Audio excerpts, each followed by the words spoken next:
Hey everyone, welcome back to the channel. In today's video, I'm going to show you how to find your TikTok stream key on mobile. It's really simple and easy. For this, first of all, just open up the TikTok application in your mobile and then simply tap on this profile icon in the bottom right corner here. In your profile, tap on these three bars in the top right corner and then simply go for this TikTok studio here. Inside the studio section, tap on this live center. To access live stream features, you need to be eligible, which typically requires having at least 1000 followers and being at least 16 years old. If you don't see a direct option for a stream key, TikTok may prompt you to use their Live Studio tool, which is their desktop streaming software.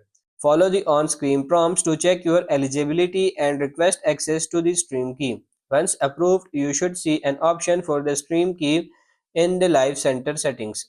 Copy your stream key and use it with external software like OBS for streaming. If you cannot find the stream key, check TikTok's desktop version or wait for further eligibility updates. So that's pretty much it for this video. That's how to find TikTok stream key on mobile. I hope this video was helpful. If it is, like it and subscribe to the channel. Thank you.